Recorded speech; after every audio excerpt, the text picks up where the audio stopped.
Hello and welcome to the January 2nd edition of Success by Association Live. This article is brought to you by the Cabarrus County Convention and Visitors Bureau. We thank them for their steadfast support of AENC. Today's article is titled Supercharge Member Value and Non-Dues Revenue by Updating Your Sponsorships. The article is written by Mel Poole and is reprinted with permission. AENC Association executives, what's at the heart of your sponsorship value proposition? A, is it based mostly on brand exposure elements such as displays, signage, website with hot links, print and online ads, etc., with right fees based on cost plus or your best guess? Or B, or does your program provide sponsors with a year-round interactivity with your members, measurability, collaborative product development, experimental branding, sharing of best practices, exclusive networking opportunities, collaborative research and opportunities to demonstrate relevance by helping your members be more productive and profitable, all wrapped up in multi-year contracts with rights fees based on business value that you deliver to your sponsors. If your sponsorship value proposition is mostly as Model A, based on exposure deliverables, its future is uncertain because these programs are hard to measure. They may be uncompetitive with emerging social media spends, and they're easy to kill when sponsorship budgets tighten.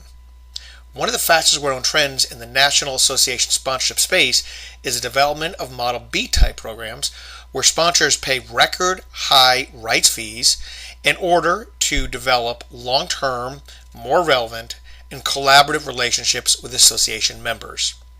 Today, we'll add value to your Model A. In the next edition of this two-part series in the Success by Association Live, we'll look deeper into Model B, which is framed around long-term and strategic partnerships between associations and key sponsors. So let's spark some new excitement around your current brand exposure-based sponsorship model.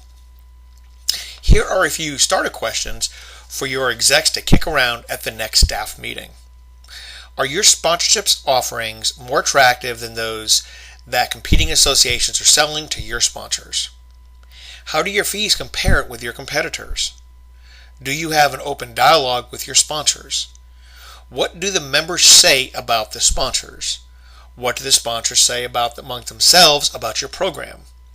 Is sponsor interaction with your members and events relative or annoying? Do your members see a link between the sponsors investing in the association and their membership benefits? Are you up to speed with what's happening in your sponsors' worlds? Are you easy to work with? Are your sponsorships taken for granted by the members, the staff, and/or the sponsors? Have you picked up the phone lately to ask your sponsors what you could be doing better? Have you asked your sponsors if they've seen other sponsor programs and sponsor benefits that you can learn from? Do you have a meaningful post-event sponsorship conversation and attendee exhibitor surveys? Do you send them post-event information that will help them see the event was a good investment?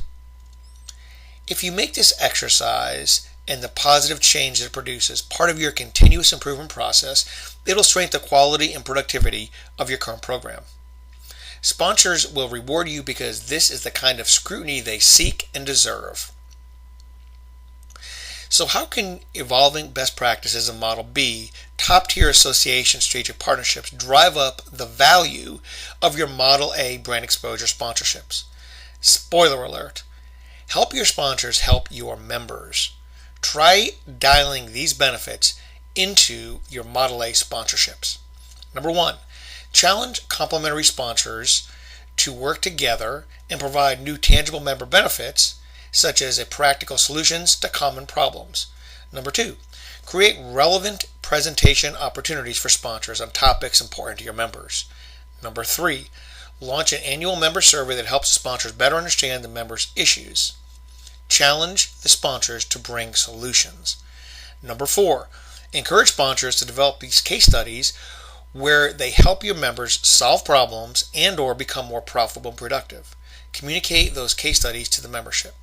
And number five, start every sales conversation with new and renewing sponsors with these questions.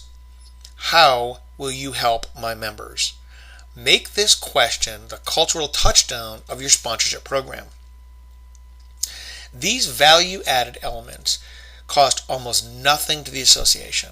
They will improve member service, reward sponsors' investment, and strengthen the exposure-based sponsorship program. They'll also more closely link with the success of the members with the capabilities of the sponsors, and that's a big win for everybody. Keep an eye out for part 2 of this series. Next time we'll examine the DNA of big buck strategic association and sponsorship partnerships and see if that model could be a good fit for you.